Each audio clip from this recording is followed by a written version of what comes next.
Yeah. Yeah. Yeah. Yeah. Yeah. Yeah. Yeah. Yeah. Yeah. Where's the sound check? Yeah. And now that that's out of the way, Yeah. yeah. Name that movie. Yeah. Yeah. Yeah. Yeah. Yeah. Oh, Austin Powers. Yeah. Which one? Spy Who Shagged Me. Ooh. Yes. All right. Now, on that note, ladies and gentlemen, welcome to the Phenomenal Wrestling Podcast. You have Mr. Arcadia here, Zell, as well, and we will be reviewing Smackdown Live this week. How'd you feel about the show this week? I thought it was okay. Loved AJ Styles. We'll get into that. We'll get there. I thought it was okay. Okay, well, the show did open with Renee Young in the ring, welcoming everyone to SmackDown Live and introducing Daniel Bryan and Brie Bella. So we know where this is going. She doesn't even get to finish her first question because the crowd starts chanting Daniel Bryan. This happens with 3 people on the entire show. Daniel Bryan, Becky Lynch, AJ Styles. Yeah. Just people love them. Yeah. It was a good crowd for what it was.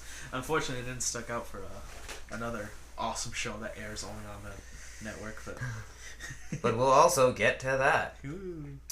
So, they recap what happened last week with Vega and Almas and Brie and Bryan getting attacked. And, Bryan then points out that Renee upset the crowd because the crowd started booing. He said the crowd was just yesing and now they're booing. Good job, Renee. Renee also points out there was a clip earlier today that it was The Miz and Maurice in an empty arena. And they're asking for Bryan and Brie to come out and fight them and save them the embarrassment of getting beat down in front of millions of people again. Maurice then says that they are afraid of them and drops the mic and the clip ends. And Bryan says that's a perfect encapsulation of how Miz and Maurice are as people. Quote unquote, they love to refer to themselves as the it couple, but in reality they are nothing but a couple of cowards. Brie points out that cowards are all talk and they're not here to talk. So they don't have to wait till Hell in a Cell. Kind of like someone who isn't here right now. This is what we're doing? This is what we're doing. I'm on every single episode this week, so I don't care. He's not going to listen. I can say, you're a dick, and he's not going to listen. Actually, he's going to say, oh, it's putting me to sleep. Because he only likes stuff that he's in. Yeah. Ahem. You know what's funny? Is that he was texting me earlier today, saying how he is the Phenomenal Podcast. Oh my god. It's gone to... It's... We've lost him. It's official. Let's have a week where we don't edit or upload anything. See what he does. Let's see if he can handle it, because I don't think he can. I don't think he can. Let's make him use his own stuff. You know what's funny is that he'll actually post up a video, but it'll be him like, how the fuck does this thing work? He'll be one of like an old lady like, I don't know what I'm doing. He actually goes live, doesn't realize it. And then it's like, oh well, time to masturbate. Oh my god. And then oh no! And then our channel just dies. Actually, not really. There's a channel that I used to watch. This is a terrible transition. No, there was a channel that I used to watch, and he left his live stream thing on. Mm-hmm. And he actually started going to town. You don't see anything, which he lucked out because he would have been banned. So you can tell what he's doing. There's no audio or anything like that, but you can tell what he did. He's like one of the most hated guys on YouTube too, which is kind of sad because he never used to be that like that. What is he, freaking Ray William Johnson? That's another sad story. No, but I don't know if you heard of him. It's called DSP. DSP Gaming. I think I've heard of it, but I never really watched. It's not really that good anymore. It used to be great. I don't know. Nobody knows what happened, but we do know what happened on SmackDown Live. Segway. Ollie Davis. Oh no. You say oh no when you're the one who starts these things. I didn't start shit. You were the very first one. Support to talk Phenomenal shit. Podcast. See, what? Phenomenal what? Podcast. I sneezed. That wasn't a... So the segment continued. They said they don't have to wait till Hell in a Cell. Give us a subscribe.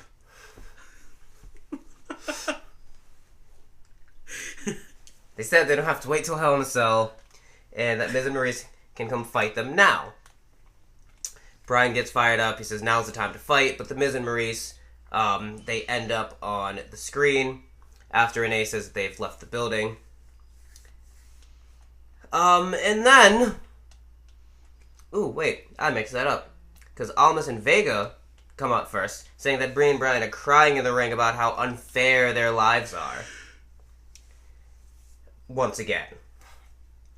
Vega then calls them the star of total bores. I couldn't understand a word he said. No, I couldn't. Sorry. That's literally what I wrote in my notes. Because she thanks Renee, and Almas speaks, which is kind of hard to understand. All I got was that he wanted to fight Bryan again. Is that how he speaks? Because I couldn't remember, like, he was in NXT and he could actually talk. Because there was that time where he wasn't giving a shit about NXT. That was his gimmick, where he didn't care anymore. I could have sworn that he knew how to talk. He was always a hard promo to understand. He was. Which is why I'm glad they brought Zelina. AJ Lee. I still think she's AJ Lee. She's AJ. Well, Vega confirms that that's what he wants to do. Vega confirms she's AJ Lee? No. Holy shit! That Almas wants to fight DB. And as we hit our first commercial break, Bryan is taking off his shirt in the ring and prepares to fight Almas. So, we return from commercial break. The bell rings and the match starts. It said that Paige made it official during the break, and now we may get an actual finish to a good match that ended in disqualification last week. Obviously, the match starts with some chain grappling because these two are amazing grapplers and strikers, and what are they bad at? Nothing. Well, Almas and talking. Almas is bad at talking, and sometimes he doesn't know when to let go of a guy's arm and smashes it to the mat, causing him to be out of action for 7 months. Drew McIntyre. He was gonna lose the title anyway. I know, but you know what? I wouldn't want it any other way because he came back as a heel. I don't think he'd come back as a heel if that would have been the case. I mean, maybe that's what should have happened to Bobby Roode. Yeah, it should happen to a lot of guys. Bobby Lashley. Well, as the match went on, the two started to exchange strikes, and Almas hit pretty quickly his kick feint into the elbow, and he locks his armor over the ropes, and he just works on that left arm of DB for most of the match. There's also another spot where Almas ends up outside, and Bryan goes for that running drop kick from the apron to the ground, and Almas picture perfectly drop kicks him in the chest. It was a pretty beautiful single leg drop kick. Like, I just love Almas in the ring. But alas, Almas only gets a near pinfall. Bryan sends him out of the ring again afterwards. He finally hits a suicide dive, and we go to our next commercial break. But fear not, because we have that little Smackdown box in the corner while they're playing commercials. This is why I love NXT. No commercials. There's nothing of that bullcrap. They do have commercials. Honestly, they do. They're promoting their own shit on the network. But there's no little box for you to watch that has no audio. Yeah, nothing happens. Just a bunch of holds. Yeah. Until the referee's like, okay, we're live. Oh, okay, time to do some actual moves. Because every time we come back from commercial, like, it's been all, like, for example, it's been all Riot Squad since the commercial break. I'm like, no, it hasn't. It's been a bunch of holds. At least this lets us see what happens. I guess. That's all we really have. I'm just waiting for an accidental pinfall. Ah! Eva Marie's not in the company anymore. Neither is Eve Torres. But during the commercial break, as I can clearly see, both men end up rolling back in the ring. Almas gets the upper hand, continues to target the shoulder through most of the break. They then come back, and DB starts hitting his comeback. Actually, this happened during the commercial break. DB did his backflip off the turbo and started doing his comeback during the commercial break. Nice. Good job, WWE. He then hits a running drop kick on Almas in the corner, does some yes kicks. Bryan goes for the Hurricanrana. Well, at this point, we're back now. Bryan goes for the Hurricanrana, but Almas turns it into a roll-up, which Bryan kicks out of. Immediately transitions into a reverse armbar on the injured arm of Bryan. Bryan makes it to the ropes, forces the break. Oh, and then we return from commercial break. Then we return. All that happened in a commercial break. That's why you got the little box. The little box. Do you think they tell them, like, your match is going to be in the little box? So you guys can just keep going. I don't think that's what they call it, but... What would you call it? Your match is being shared. I'm going to call it the little box. Little box, okay. LB. Little box. I want that. Hashtag LB. Hashtag LB. Hashtag LB. Not to be mixed up with the LGBT community.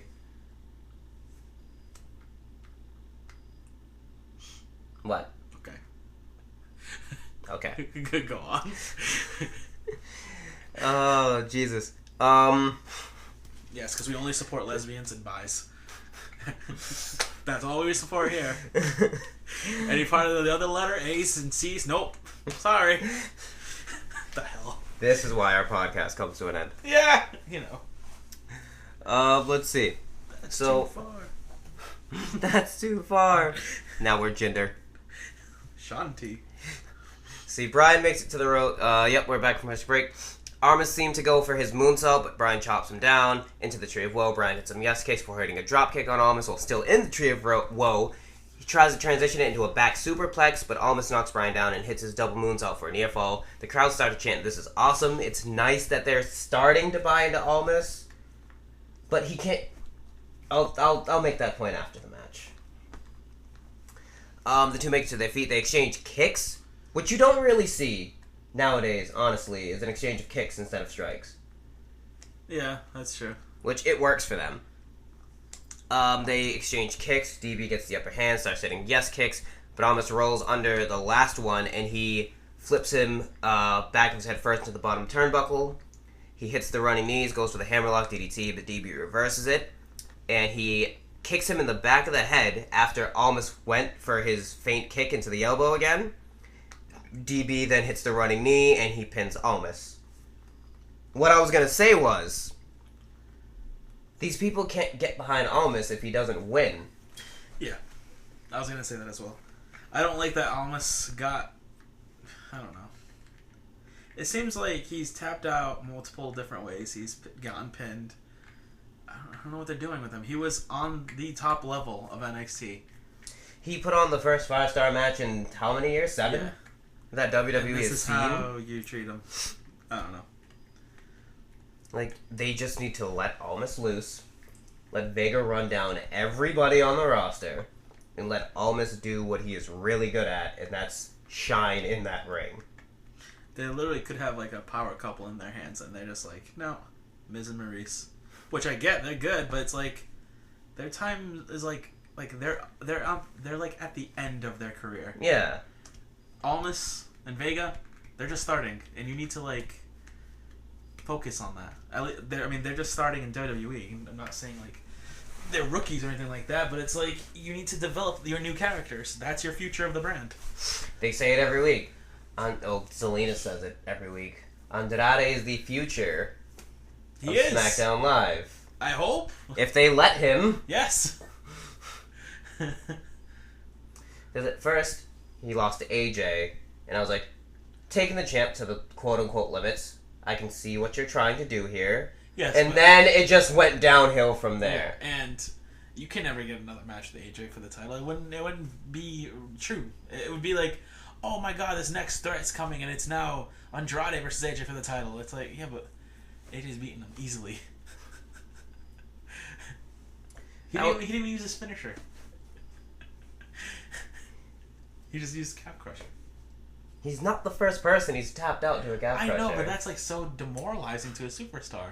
Like as if a random wrestler just gave another wrestler a Boston Crab and he started tapping out. It's different than that. How? That calf crusher has been a signature move of his for how long? It's not like he just pulled it out.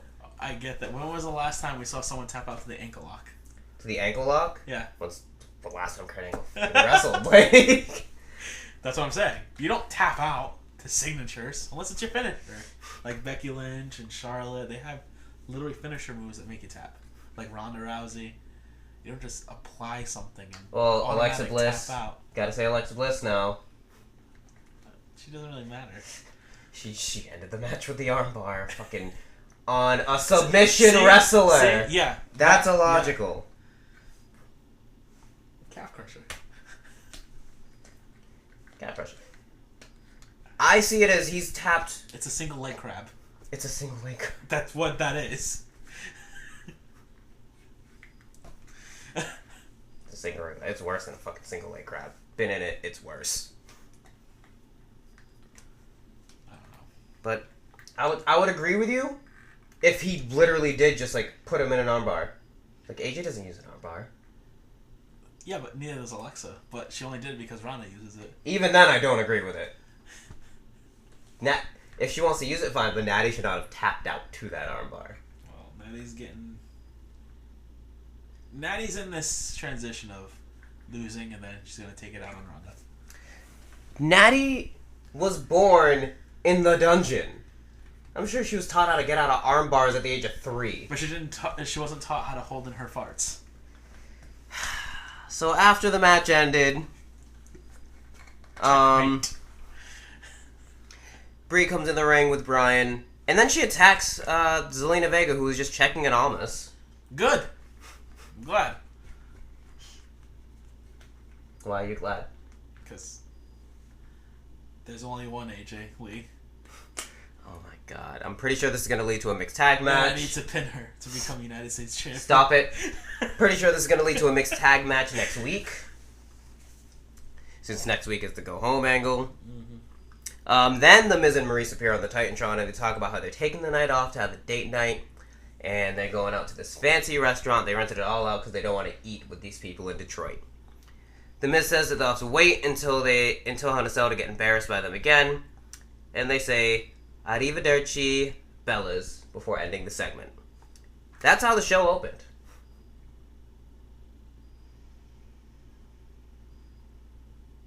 I like it better than the show ending.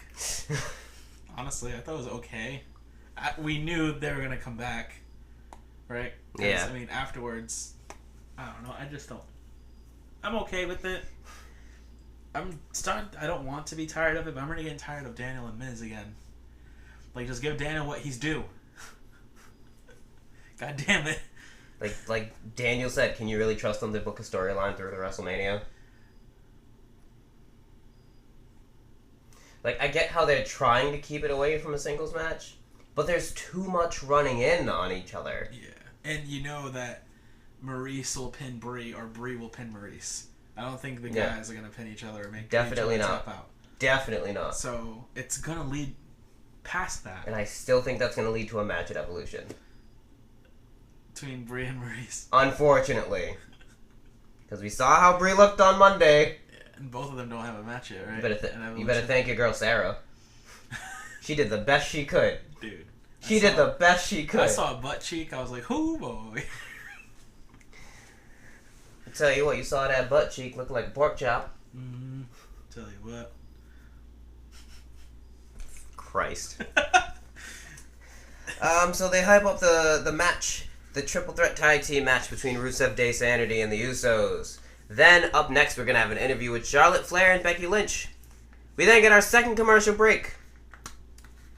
And then, actually, it's our third commercial break. But we get the second season of the Mixed Match Challenge announced. La-di-da. With interesting teams such as Charlotte and AJ. Jimmy and Naomi. Bayley and Finn Balor. And my favorite team, R-Truth and Carmella. I don't care what happens throughout the rest of that, but I'm watching for Truth and Mella. Mella and Big E was good. Do you not understand what the problem is? See, so many people talk about how bad WWE is, but yet we continue to watch the product. Yep. Yes, we do. We continue to watch the shit. We do. That's the problem. I'm well aware. And you're excited for it. That's the problem. The best we can do is Carmella and R-Truth. The Mixed Match Challenge is trash. It anyway. is. But if I can get some kind of enjoy, just the Truth and Carmella match, I'm sure it'll be out in the first round. Oh my god! Is Alexa in this one? Yep, Alexa and Braun.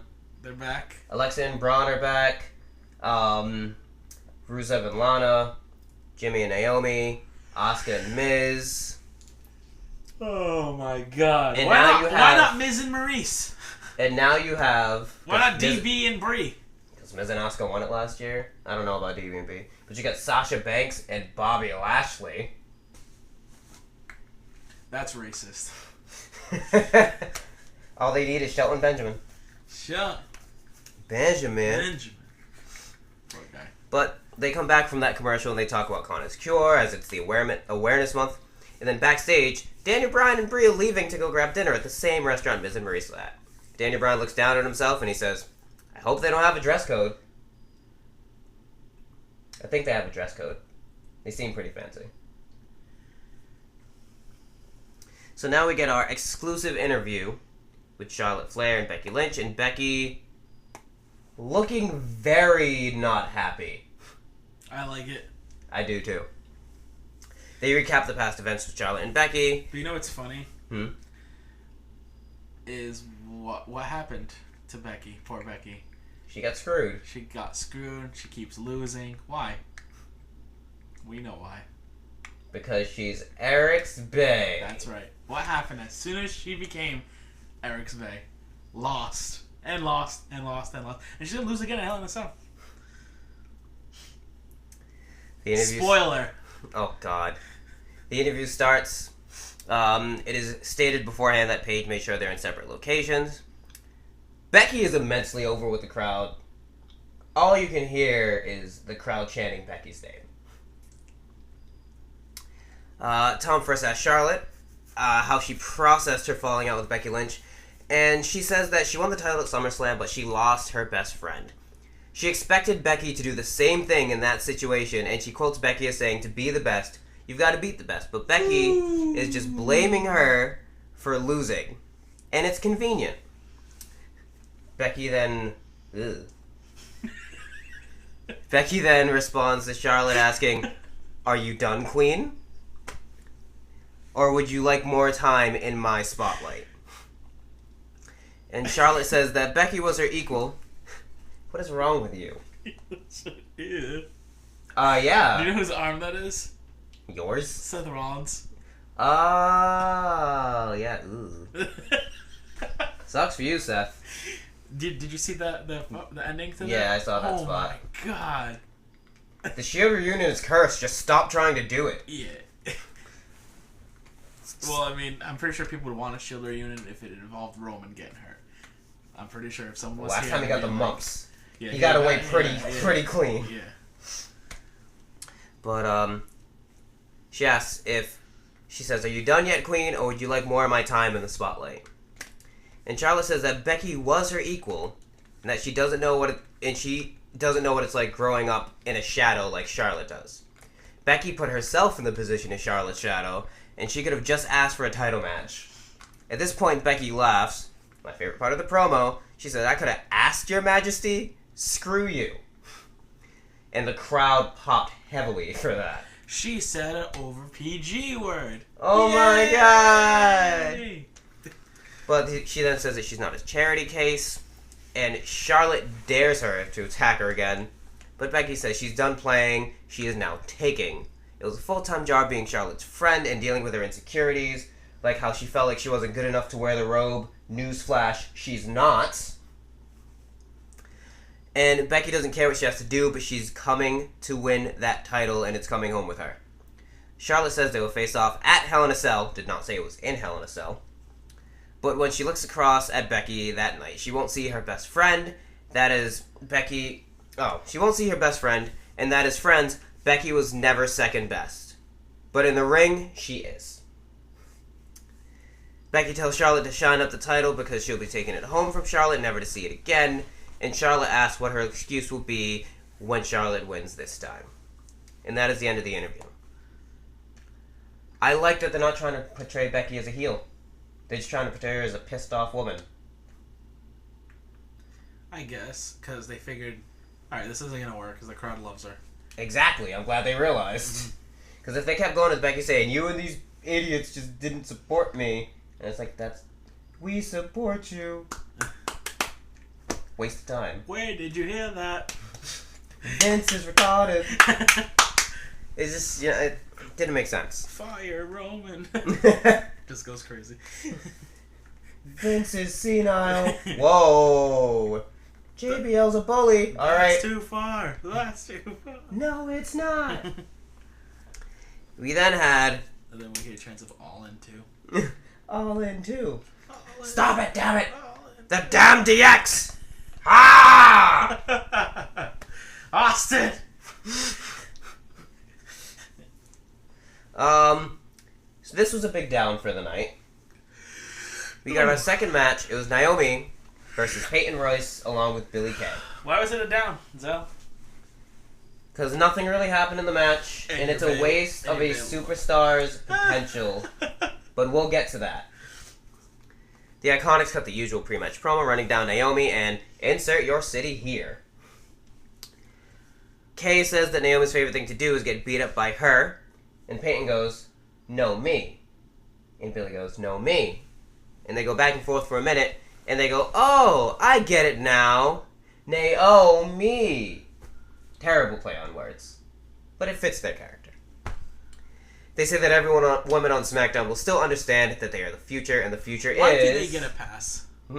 Why do they get a pass? No, I said it's terrible, but it fits their character, so I can see why they're saying it. Because you just said it fits their character. It fits their character. I'm not saying it's a good thing. I'm saying update that shit, bro. I would have said it was a good thing if I thought it was a good thing. Try to put words in my mouth because I'm talking about my bae. I'm giving it some constructive criticism here. Good. Shit. Not like someone else who was like, 5-star match, Mr. Rollins. Telling you, if he woke up one day and Seth Rollins' dick was in his mouth, he'd be happy. He'd be like, how far in, baby? But they say that every woman on the SmackDown roster will still understand that they are the future, and the future is... Mela is money. God, iconic. I will never say that because I'm not sold on them. I love them to death. Not sold on them, though. Yeah, this year's NXT call-ups has just been awful. Yeah. It's been terrible. I fear for Alistair. The worst of the bunch. No. That's when he saves everyone. I fear for Alistair. Alistair will team up with Bray. I feel for Alistair the second most out of any NXT star. Who's the first? Velveteen Dream. That man is going to get the shit end of the stick on Raw. Because he is going to Raw. Who has the most potential? Do you think Vince will be like, I love him, let's do it? Ooh. That's a tough one. That's a really tough one. I have one that he's already fond of, that's why it's easy for me. Pete Dunne. Yeah? Vince loves that guy, and it's crazy. And that's why Pete Dunne's teasing that whole North American title run. Because they want him on NXT and then put him up into the roster. Yeah. Vince loves him, Pete Dunne. Don't know why. I guess he just likes the guy's look or whatever, but Velveteen I can definitely see. Especially Call Me Up Vince. He's not going to forget that. Vince is like, I will call you up. You're just going to job for the first year. No way, Jose. That's who you're going to wrestle for the next 3 months. Worst year of NXT call-ups ever. And it was looking so promising. The Iconics, though, why did they get called up? Why? What did they do in NXT? They really didn't do anything until they started staying off TV for a little while and then sporadically coming back. So you're more nervous for Velveteen Dream versus anyone else? You're not nervous for the Undisputed Era as a group? Velveteen Dream more than anyone else. You're not nervous for Shayna? No. Where's she gonna go? I am nervous for them. But she ain't gonna do shit as long as Ronda's around. I am nervous for them, but if I had to pick one person I'm the most nervous for, it's Velveteen Dream. Hit it. I'd actually be nervous for someone else. Who? And this person would be like, he is not a Vince McMahon person at all. That's why I'm like, oh boy. What, you think it's Ciampa? And you're pretty fond of him. Oh, Ricochet. Ricochet. Yeah, they might stick Ricochet on 205, which would be terrible. I don't even think they're gonna stick him in 205. I think they're gonna like put him in like Smackdown and job out to like some random person. Like, I don't know, dude. Look at Almas right now. Exactly. Maybe they'll get their shit together now that All In was a success. Yeah, they I was gonna say that too. Do you notice how well done Raw was? You think that was just out of luck? They knew All In was gonna be great, so like, let's put a great Raw, and then You know, they'll be Smackdown and NXT and 205. Who cares? And that literally it looked like Smackdown was a Smackdown type of a show. You got what you got. Raw was like they went above and beyond expectations because all in. Fuck you. All I really cared about. Let's bring back Raw, Undertaker and Shawn Michaels real quick. All I really cared about on that Raw was Undertaker and Shawn Michaels. Let's beat up the Shield because everyone boos them. Not even. I felt like that was ridiculous. I thought that was stupid as well. Undertaker and Shawn and Dolph and McIntyre winning the tag titles. Thank God. Those are the only 2 moments I gave a shit about on Raw. Everything else I felt like was terrible. Not terrible, but Like what? I'm not gonna be able to Braun go in versus order. Finn was okay. Finn actually held his own against Braun. Braun versus Finn, seen it He before. actually was like giving Braun Braun was getting gassed. Well, last time Braun faced him, Braun needed 2 power slams to put him away. Now they've gone back to 1. Yeah. The fight with the Shield, both times, like, The beginning was crazy. But once you do it a second time in the night, that's when it's like, And every time I hear the siren, I'm thinking like, Scott Hall? Scott Steiner? Is that Scott you? Steiner, holla, if you hear me. Yeah, I was waiting for that. The women's tag match, Sasha and Bailey, Ember Moon and Dana Brooke as a team. Why not? Sasha, Bailey, and Ember Moon are used as story fodder for Dana Brooke's breakup with Titus Worldwide. Yeah. Terrible. How's that terrible? They haven't done anything with Dana. Dana, honestly, could be future world champion. I like Dana. I do like Dana. But I don't like that you have 3 of your better workers in the company for women wrestlers. Right. And they're the side plot. I don't know. You know, I just was not that big a fan of Raw this week. And don't get me started on the Bellas. Okay, bells are bad. You can look, but you can't put on a match like you used to. Well, Brie could never put on a match. Let's just face it. So speaking of not that great matches, as soon as the bell rings, Naomi throws a fist. The ref ends up pulling Naomi out the corner because she's jumping Royce. Royce gets the cheap shot, gains the advantage. Naomi ends up working her way back, ducks one of Royce's roundhouse kicks, goes for a kick of her own. Royce ducks it. Naomi hits the kick as she's ducking. There's a spot where Naomi slides between Royce's legs, drop kicks Kay before hitting Royce with a sunset flip from the apron into the ring, gets the pin. That's it. That's it. But that's still not the worst thing. Well, Royce is the less talented one. The fuck? According to SmackDown, Billy Kay beats her. Peyton beat her last week, but now Peyton lost. Naomi beat one of them. But that's still not the worst part. So they proceed to beat down Naomi after the match, and you can hear them saying, "You don't have any friends," and who comes out to save her? Asuka. Asuka clears the ring of the Iconics and Where helps has Naomi. she been? Where the hell has Asuka been? Helping separate Charlotte Flair and Becky Lynch. Waste of Asuka. Worst NXT call-up. Might just well be the worst NXT call-up. Might be. It's absurd. I fear for Kairi Sane. I fear for any woman that gets called up at this point. Yeah, the women seem to get like the shit end of the stick. Look at Ember Like, Moon. the shittiest end. Ember still hasn't done anything. Yeah, but Ember's winning, at least. Sometimes. She's winning most times. Depends on what team they put her Nobody's kicked out from that. in. Eclipse yet, So, other than Asuka. well, that doesn't. Vince McMahon doesn't believe in that. Vince Whatever McMahon he did in doesn't believe. NXT stays in NXT. We then get a video package for Jeff Hardy versus Randy Orton from Jeff's perspective in his first time in the Hell in a Cell structure, and I still don't know why Jeff's doing this. Why do you want to dive off the cell and miss? Or hit him? Why do you want to kill yourself? Do you think that's going to be the spot? He's diving off that cell. Okay. This is going to be his first and last Hell in a Cell. He's diving.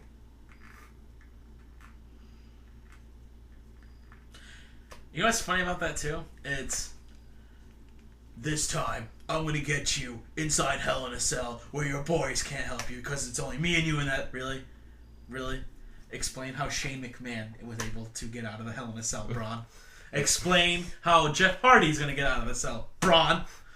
Know your history, Braun. Know your history. All it takes is one spear and you're outside.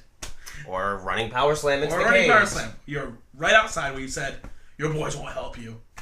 They'll help. Yeah, they will. God, the guys in the kitchen are so upset. They're like, Braun's gonna cash in just to lose, and it's gonna be a waste of time. Yeah. And they'll boo Roman because Roman is Roman. They don't boo Vince, the guy who's booking it. They boo Roman Reigns. Vince isn't there to boo. Yeah. No, but you know what's funny? Vince is not there to boo. But every time that fucker comes out, no chance. Crowd sings along. I'm sorry, how did that song go? It's stupid. Sorry, I think you were singing the wrong song. No chance in hell. Meow, meow. Ah. Meow, meow, meow. Mama. Hit me with the Brock Lesnar. Mow. Angriest cat. Mow. Calm down, Heyman cat. Spoiler. Backstage in Paige's office, The Miz and Marie show up, and Paige saying that they're going to call Daniel Bryan and Brie Bella to the ring one more time. The Miz says that they are afraid of the hardest hitting couple in WWE, but Paige says that they know that that Bryan and Bella have already left to go to that restaurant, but The Miz will have to face off against anyone who wants to fight him. The Miz says instead of being a bad general manager, Paige should be a good one and not let that happen. Paige tells him that they should just go, but if they do, don't. Paige tells him that you should just go, but if you do, don't ever come back. Miz and Marie storm out of the office, and we go to our next commercial break. We come back, and backstage, R-Truth is walking, and he's saying, Carmella, you can't keep ducking me. It's not Carmella, it's Maurice. Maurice then calls Carmella a Staten Island piece of trash, and how dare you mix me up with her. Miz then comes over and asks what's going on, and Truth says, Mella over here can't handle the truth. And Miz tells him that Truth has become a joke, and he hasn't been relevant since they teamed together 7 years ago.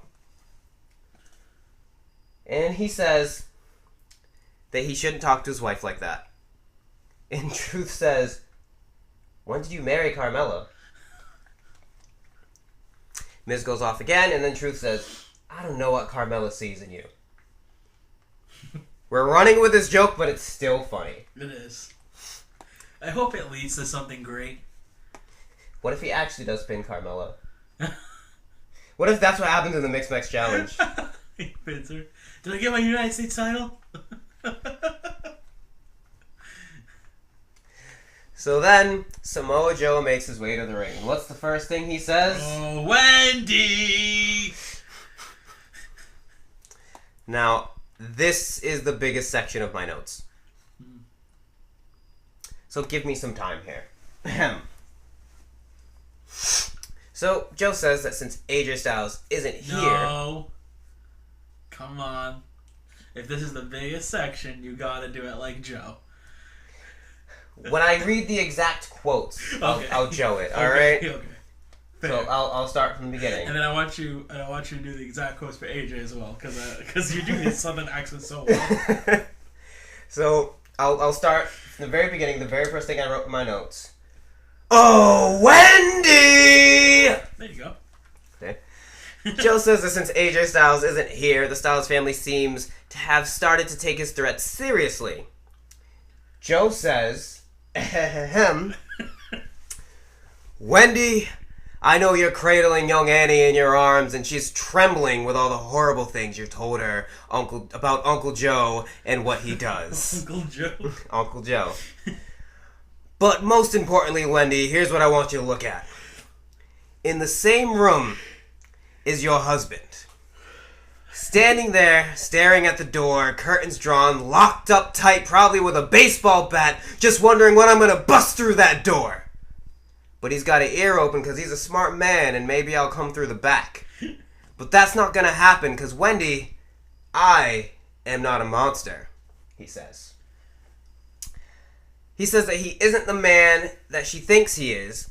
He only said what he said last week because he was keeping his promise. He delivered. Her absent husband was back home on a Tuesday night and his actions had forced Styles to actually care for her and actually come home and look after his family. Joe wants Annie to enjoy Daddy tucking her into bed and making her feel safe because there will be many more nights like it. Because at Hell in a Cell, a very bad man is coming for her daddy's championship and then make him go night-night. Night-night. I love Samoa Joe. Styles then appears on the Titantron, looking angrier than I think I've ever seen him. I kind of wonder if he's like, I'm trying to take this to heart a little bit, just so I can get really pissed off, but at the same time, it's hard to take this to heart because that's my boy. I don't know. So Styles then says, Oh, Wendy! Oh, no. Oh, Wendy! Threatening another man? That's alright, I get that. Threatening another man's family? Threatening my family? That's when the talking stops. He doesn't say anything, and Joe's laughing in the ring. And then AJ's music hits, and Joe squares up.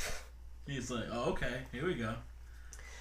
Styles then makes his way to the ring, runs down, and they just start brawling. It spills outside of the ring.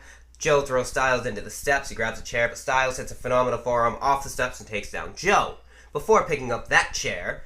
And he went to hit Joe with it as Joe was perched leaning onto the ring post, but Joe moved or else his head would have been squished. Yep. Russ comes out and they try to stop AJ. He ends up running into the ring, jumps off the top rope, takes off some refs and Samoa Joe. Paige then makes her way out and is just bringing AJ back up the ramp like, listen, remember what you promised your family. You can't do this. You need to stop. You need to calm down. Fuck off, AJ. In her Britishness. Joe's then left standing by the ring, well, barely standing by the ringside. This match needs to be in a fucking Hell in a Cell. I feel like they're gonna fuck it up. And they're gonna be like, this is a no-holds-barred match. What? What? There's just too many Hell in a Cell matches. What do we have? Two? They have one cell. Braun and Roman, that's one. Braun and Roman. Okay. Jeff and Randy Jeff for and some Randy. reason. For some reason. Is there another match confirmed in the cell? I know there is. I just... Because we have those two. Alexa gets a rematch. That's not in the cell. It's not in the cell. We have Charlotte and Becky confirmed, but it did not say it was in a cell. Right.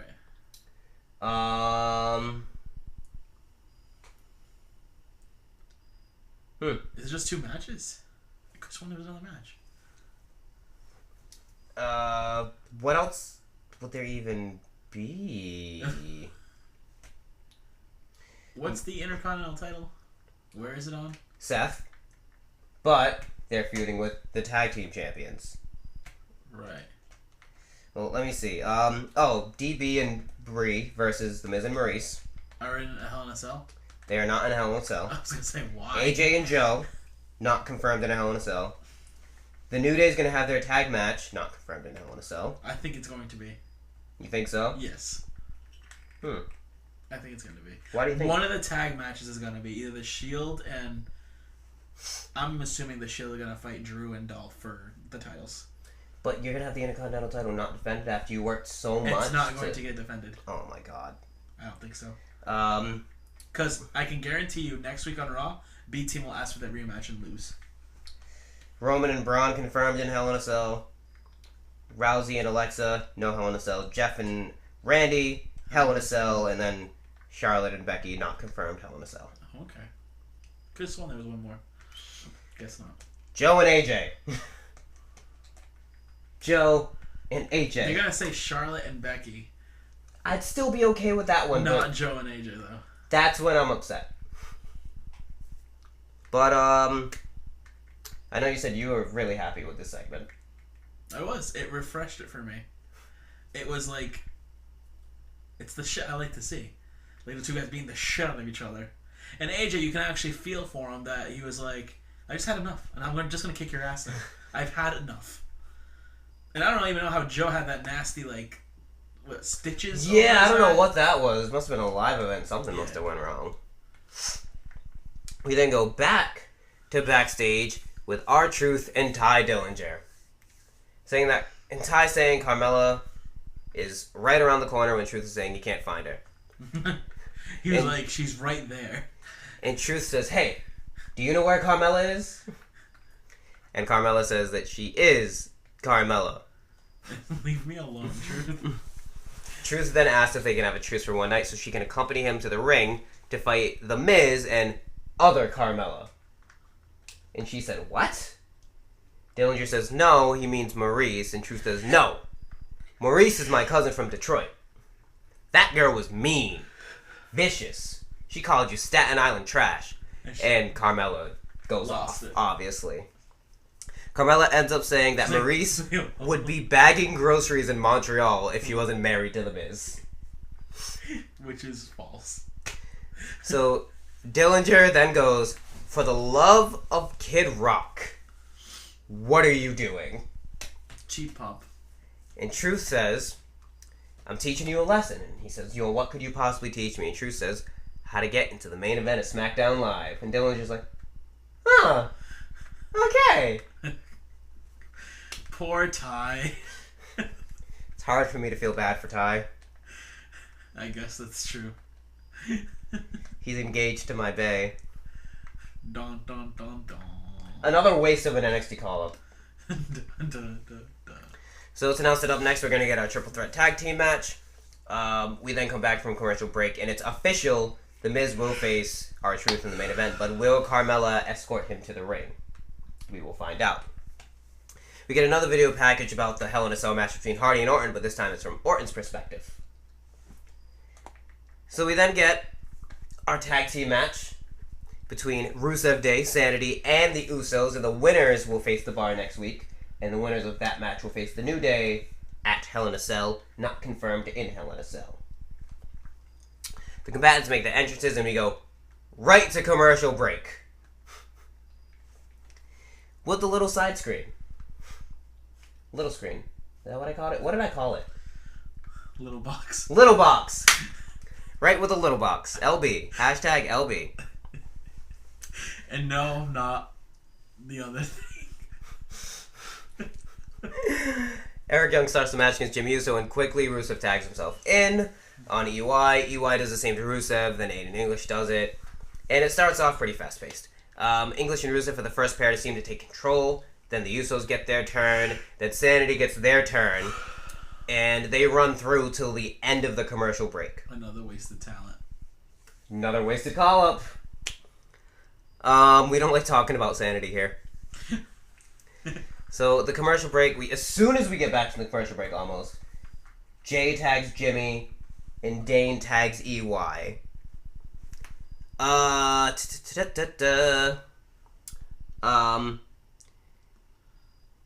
see. Jimmy gets the better of EY. Rusev then tags himself in before EY dumps Jimmy out of the ring, and then he takes out EY. Rusev sets up for the Machka kick, but Alexander Wolf interferes, causing the distraction. Jay gets the blind tag and hits the splash, but does not get the pinfall. The match breaks down until EY tries to roll up Rusev and uses the ropes, but English pushes him down. EY gets distracted by English, and then Rusev hits the Machka kick for the win. While celebrating, the Bar comes out and they stare down Rusev Day, and next week they'll face off, and the winners will face the New Day at Hell in a Cell. You were really set that it was Sanity. I was. And I completely forgot or didn't even know that Rusev Day was in it. Because if I would have known that, I would have never said Sanity. Because Rusev Day is going to win this. They're going to lose the tag team title match, but I don't think the Bar is going to win. It'll be interesting to see next week. It's going to be some shenanigan that'll have Rusev winning. It's gonna be Aiden saving the day again. Yeah, this is gonna be the theme. Aiden saving the day, Aiden saving the day, Aiden doing this, Aiden doing that, Aiden turns. I can guarantee that. It's Busev Day. And I feel bad for Aiden. Yep, because 'Cause that's he's going gonna to kill your die. career. Yep. Corey Graves then announced that somehow, some way, Carmella agreed to accompany R-Truth to the ring in his match. Because Mela is money. Before the match, Miz raises his hand, and you know what that means. Sir, would you please? What? Say the thing. Oh, sure. Yes, miss? Do you have a question? What? He raised his hand. What does he say when he does that? Oh, can I use the bathroom? He says, when my hand goes up, your mouth goes shut. Jesus Christ, I need a better co-host. He can't believe that Ditto. after... Wow. I'm doing most of the work here. Oh, it's your show! You're damn right it's I'm my doing show. every show this week. You're damn right it's my show. Hurry the hell up. He can't believe that after 8 years he still has to remind everyone that he is superior to Daniel Bryan. He then runs the footage from last week that we already saw. Miz says that they're sick of chasing Daniel Bryan and B-Bell around for this god-forsaken city, and they will drop them faster than a defense will drop Matthew Stafford. Which, I mean, Detroit's not really a popular football town because they don't win anything. I mean... So it's like, not even the fans are like, ooh, or booed that, because they're like, yeah, you know, that's kind of true. The Miz calls him out once again, but Maurice just tells him that they're not gonna come. They're so afraid they won't come out. Miz runs down Bryan again, saying that he always tucks his tail and ran, and now Bree is fighting his battles, and asks him, Daniel, wherever you are, because I know you're watching, who's the coward now? And the crowd says, you are. And he said, who's the coward now? And they still said, you are. Miz says that at Hell in a Cell, he and Maurice will be responsible for what happens, but it will be Bryan's fault. Truth then makes his entrance with Carmella, and she performs his entrance with him. As he gets to the steps, they go to commercial. Hopefully... Perfect timing. I typed, hopefully, our last commercial. Yeah, right. It was our last commercial. Oh, it was? Thank the gods. Which god? You want me to I'm gonna go with Zeus. Okay. Do I want to go with Zeus? Damn, now you got me thinking about it. What god do I want to thank? Well, God of War is free right now, so you can learn your gods. Did you really just throw a cheap plug for God of War? I did, because it's a good game. Lord, this is a wrestling podcast, sir. What? People... Honestly, you ever met a wrestling fan that wasn't a fan of gaming? I've never met that person. We go on so many tangents. We really do. So many obscure references. Yeah. Not as obscure as Eric's career. Ooh. Not as obscure as Eric's reign as champion. Not as obscure as Eric's love life. Ouch. Ouch. It's not my fault he just can't find the right shell to give to someone. I will not speak. Maybe he won't listen to the podcast. Now you gotta speak, because apparently there's something in that brain of yours. I don't want to... No. I'm not going to say anything. I let my predicting do the talking. And he's agreed, by the way. I am the current owner of that gaming title belt. Yeah, when did he agree to that? Today. I talked Today. to him on the phone. Yeah, bullshit. I'm being serious. Bullshit. Okay, whatever. Bullshit. I'm actually willing to offer you the first title defense on a different day. Bullshit. You didn't do anything. I bought the title. Whoop-de-fucking-do, Basil. I'm champion. Yeah, okay. It's okay. I don't need your approval anymore. He's already given me his. Popular vote wins. Yeah, prove it. I can't. He said it over Alright. the phone. You can't fucking prove it. Why are you being so rude to me? Just accept it. Embrace it. I will defend it multiple times. You will get your hands on it eventually. The audacity that you want to be awarded something. I'm not awarded anything. I am deserved. Oh my god. I need to end this wrap up right the fuck now. Am I Or I lying? kill you. Am I lying?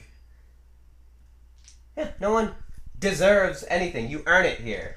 If I roll a 7, I get the title. Roll a fucking 7 right now. If I roll a 7, I get Roll the it. title. Roll it. I If hope. you don't roll a 7, I don't want to hear shit about this. Because you get nothing. You have to earn it. In Mario Party.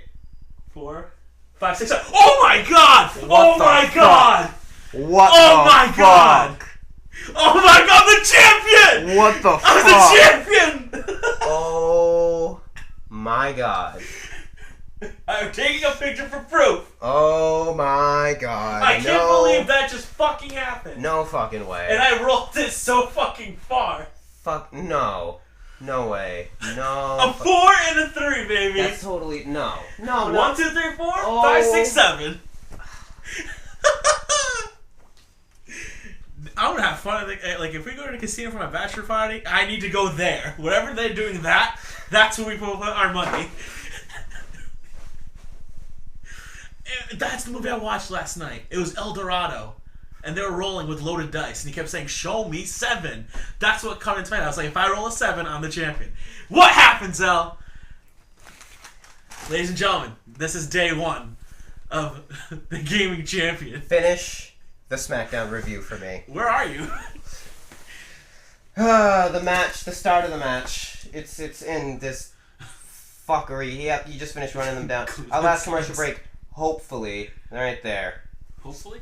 I just highlighted. Returning from commercial, the match is already underway, and Truth has the advantage. The crowd is chanting "Cleveland sucks," and it's noted that this is the first time in 7 years that Truth has been in the main event of SmackDown Live in a singles match. That's kind of depressing. I know. How do you feel right now? God, I feel great. That was like the highlight of my week. Continue the review. Miz gets... He's like, you don't roll it. I don't want to fucking hear it. You are so sure of yourself. The Miz gets the upper hand and continues to control Truth with rest holds.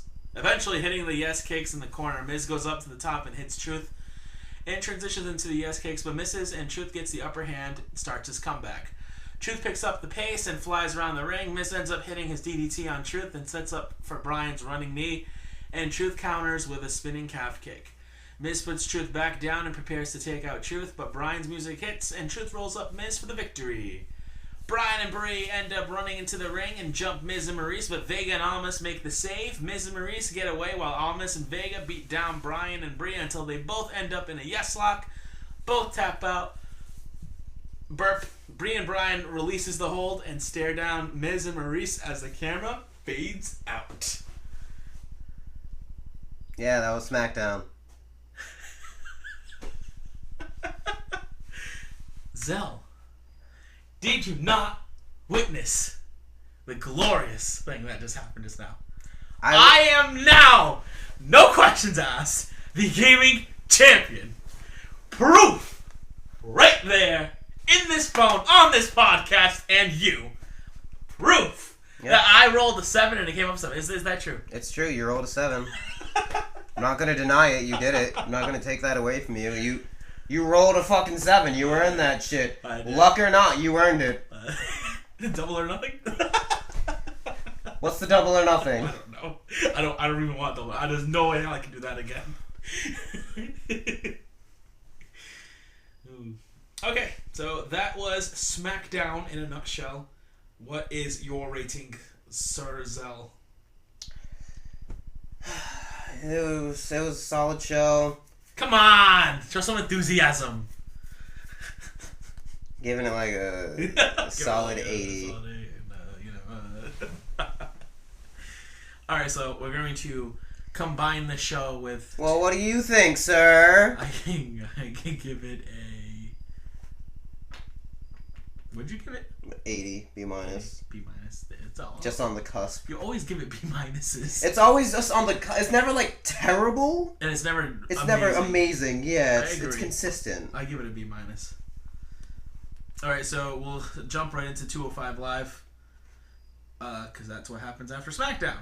But nobody ever stays to watch it. But Exceptionally bad this week. so we open with Drake Maverick, and The manager. yeah, the manager this time, not with Authors of Pain. He took to Twitter to announce Tony Nese versus Grand Metalik for the show. This continues the storyline with Nese and Buddy Murphy battling the Lucha House Party that we all want. Maverick also confirmed that Murphy would face Cedric Alexander for the Cruiserweight Championship in Murphy's hometown of Australia at Super Showdown. The last order of business is for the GM was hyping a potential confrontation between Alexander and Drew Gulak later tonight. And that is pretty much what you have to look forward to. So first match, Tony Nese versus Grand Metalik. Pretty much Nese outshined Grand Metalik at his own game, doing corkscrew dives over the top rope, a 450 splash to end the whole match later. The King of the Ropes failed to get a win with the I can't even say his fucking name. Metalik driver, but a Super Hurricanrana and a flying elbow drop secured him the victory in the end. Despite a few close calls, the match kept the crowd's energy up. Not really. The crowd didn't care, unfortunately. However many people were there. Yeah. Noam Dar versus Brian Kelly. Noam Dar appears to have moved on from his feud with TJP, but a new rivalry immediately emerged when this man came out to join the commentary team. Leo Rush? Leo Rush. Oh. Dar easily controlled the jobber by the name of Brian Kelly, while Rush talked about how poor Maverick has been using him in recent weeks. The Scottish Supernova kept his eye on Rush while he hit his finisher to score an easier win. The match itself was exactly what you would expect, but the prospect of seeing Dar versus Rush is really interesting and refreshing for 205. Yeah. So a lot of the before Dar did it, he kept staring at Rush, and Rush was like, he's staring at greatness right now. He's noticing who's the best out of all of us here, and it's fine. He can look at me all he wants. Like, Rush is really selling it. It's not to be a pretty good heel in my book, because I haven't really given him a shot because I don't really watch this show. So shit. Okay. So and it was funny too because before the match started, when Rush came out, he shook only Nigel's hand. He didn't shake anyone else's hand. And Kelly looked like he could be Gulak's little brother. Just saying. The guy who faced on So does he use the little Gulak? The mini Gulak. The Gulak of Doom. Hold on. It's not. My shit isn't loading. The accidental Gulak? The accidental Gulak. Of course. Where are you, Cedric? Because I know the next thing was Cedric. Okay. So Maverick meets with Cedric Alexander and tells him to keep it professional in the ring when he meets with Gulak.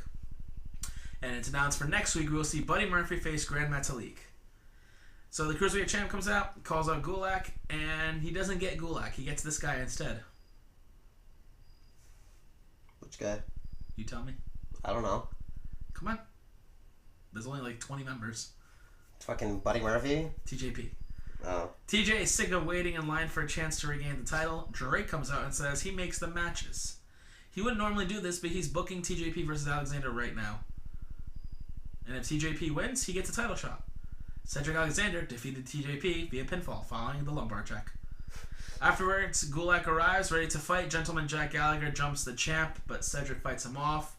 That gives Drew an opening to slap the Gulak. The general manager arrives with a team of officials who break it up as 205 goes off the air. Rating for 205? Sounds like a C-. Yeah, I agree. I like that there wasn't 6-man tag team matches, which was great. But Yeah. yeah, Yeah. yeah, Yeah. yeah, Yeah. yeah. Yeah. Wow. Mom. Mom. What the fuck have our lives come to? The fuck is my life come to? It's turned out to be a pretty disturbing week for the both of us. But with a little bit of Lady Luck, it's a disturbing week even more for you. Yeah, this week's been fucked for me, and it's only fucking Tuesday. Well, it's Wednesday now. I can't believe I did that. Yeah, neither can I. Neither can I. I can't believe I rolled this up. That was the most exciting thing I've ever done in my life. I'm glad the most Show exciting thing you've ever done 7! is roll some goddamn dice. It's like, oh my god! Do you know how hard it is to roll what you call out? No, I had no idea. Ladies and gentlemen, thank you for joining the Phenomenal Wrestling Podcast. Enthusiasm! Come on, man! This is a great show. This has been Mr. Arcadia, and I am Zell, and my week is in the shitter. It's only Tuesday! It's only Tuesday. It just gets worse and worse, and I'm probably gonna jump out my fucking window. No, we don't support that. Just roll a 7. I'm not gonna roll a 7 if I pick up those fucking dice. It's not gonna happen. If you roll a 7. If I roll a 7, what? Oh, your first title match for my title will be Asuka versus King. I like better if I roll a 7. That shit never happened. How about this? I'll Fucking even dice. let you call what you roll. So you don't have to roll a 7. You can roll whatever you want. But it has to roll on the ground. What are you calling? I mean, if you roll a 7, what are you rolling? Exactly. It's usually 7 or 11. Yeah. So which one? Are you I'll go with 7. calling? All right, let's see if he has Lady Luck on his side. So is that the deal here? That's the deal. I'm not gonna get a 7. Yeah. 9. I told you. He's so deflated. I'm not surprised. That's what was gonna happen. I It's said it was a gonna nine. happen. Told you. See? Not wrong. This week just gets fucking better and better. Show me 7. If you roll another 7, you're getting out of my fucking house. 6. Oh my god! I got a 7 again, dude. If we were at the fucking casino right now, End the podcast. we would just be like, holy shit, we're taking the money and running End the podcast. immediately. End the podcast. Oh my god, I did it again. End it. I did it again. End it. Zell, I did it again. Oh, ladies and gentlemen, this has been the Phenomenal Podcast. I'm fucking incredibly lucky. Don't understand how. Zell is off crying somewhere. That's okay, though. See you guys on the next show, which will be next week, per usual. Peace!